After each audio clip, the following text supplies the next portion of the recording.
Tu perds ton temps. Ça te choque? Pourtant, c'est sûrement vrai. Le temps, c'est la seule ressource qui nous appartient vraiment. On peut perdre de l'argent et le regagner. Perdre un objet et le retrouver.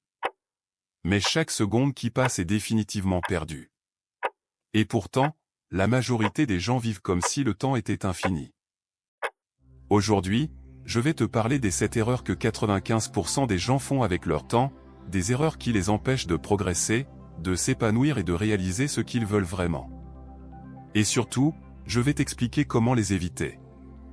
Parce que si tu veux accomplir quelque chose de grand, que ce soit dans ta carrière, tes relations, ta santé ou ta quête personnelle, tu dois apprendre à mieux utiliser ton temps.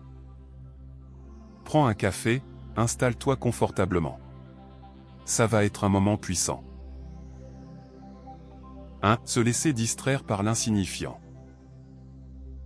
Regarde autour de toi. Tu es bombardé d'informations, de notifications, d'alertes, de vidéos, de messages. Le problème, c'est que ton cerveau n'a pas été conçu pour gérer un tel flux constant de distractions.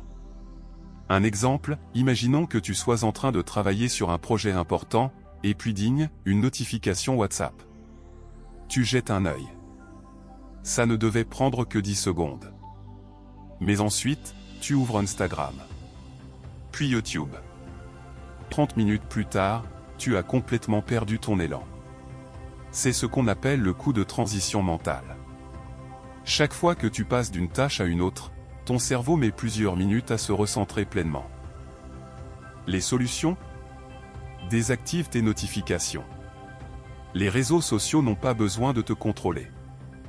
Mets ton téléphone en mode avion quand tu bosses sur quelque chose d'important. Travaille en mode profond. Cal Newport appelle ça le deep work, c'est-à-dire des sessions intenses de concentration sans aucune distraction. Pratique la règle des 20 secondes. Tout ce qui te distrait doit être à plus de 20 secondes d'accès. Par exemple, si tu veux moins regarder Netflix, déconnecte-toi à chaque fois. Si tu veux moins consulter ton téléphone, mets-le dans une autre pièce. 2. Reporter ce qui compte vraiment. La procrastination. On en est tous victimes. On dit « je vais commencer demain ». Puis demain devient après-demain. Puis la semaine prochaine. Puis, jamais. On attend le bon moment. Mais le bon moment, il n'existe pas. Un exemple frappant, quand on demande aux personnes en fin de vie quel est leur plus grand regret, la réponse la plus fréquente est « J'aurais aimé avoir le courage de vivre ma vie comme je l'entendais, et non comme les autres attendaient que je la vive. » Ils ont attendu trop longtemps. Et un jour, c'était trop tard. Alors, comment arrêter de procrastiner? Applique la règle des 5 secondes. Dès que tu ressens une impulsion pour faire quelque chose d'important, compte 5, 4, 3, 2, 1, et fais-le immédiatement. C'est une technique de Mel Robbins qui court-circuite le cerveau et empêche la procrastination. B. Fixe des deadlines artificielles. Les tâches s'étendent autant qu'on leur accorde, loi de Parkinson. Si tu te donnes une semaine pour faire une tâche, ça te prendra une semaine. Si tu te donnes une journée, ça prendra une journée. C. Visualise le futur. Imagine-toi dans 10 ans. Si tu continues à procrastiner, à quoi ressemblera ta vie? Cette image doit te hanter suffisamment pour te forcer à agir aujourd'hui.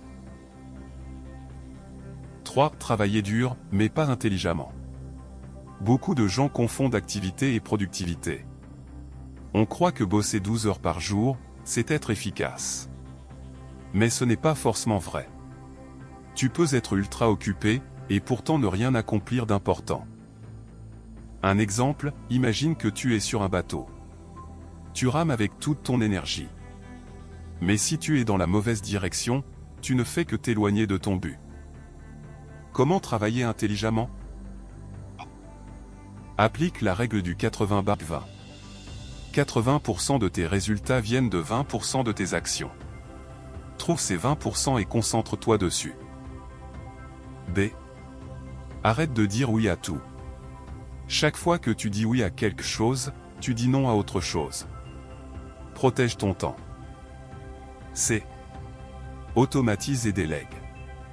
Tout ce qui est répétitif doit être automatisé ou délégué. 4. Ne pas protéger son énergie mentale. Tu peux avoir tout le temps du monde, mais si ton énergie mentale est à zéro, ça ne sert à rien. Les pensées négatives, le stress, les relations toxiques. Tout cela vide ton énergie. Ce que tu peux faire. A. Pratique le stoïcisme. Pose-toi cette question, est-ce que j'ai le contrôle là-dessus? Si la réponse est non, lâche prise. B. Fais du sport. Ce n'est pas une option. C'est un carburant pour ton cerveau. C. Entoure-toi de bonnes personnes. Si ton entourage te tire vers le bas, coupe les ponts ou prends tes distances. 5. Négliger son corps. Tu veux être performant, productif, réussir ta vie? Commence par bien dormir, bien manger et bouger ton corps. 3 règles simples. A. Le sommeil est ta priorité. Moins de 7 heures de sommeil, tes performances chutent. B. Mange des aliments qui nourrissent ton cerveau. Moins de sucre, plus de protéines et de bons gras. C. Bouge tous les jours. Même une marche rapide fait une différence. 6. Oubliez d'être présent. Trop de gens vivent soit dans le passé, soit dans le futur. Mais la seule chose réelle, c'est le présent. Commence à ralentir, à profiter des moments simples. Parce qu'un jour, tu réaliseras que ces moments étaient les plus précieux. 7. Croire qu'on a encore du temps. La vérité, c'est que tu n'as pas le temps. Chaque jour qui passe est une page en moins dans ton livre. Alors pose-toi cette question. Si aujourd'hui était mon dernier jour, est-ce que je serais satisfait de la façon dont j'ai utilisé mon temps? Si la réponse est non, change maintenant. Dis-moi en commentaire, quelle est l'erreur que tu fais le plus? Et surtout, ne perds plus ton temps.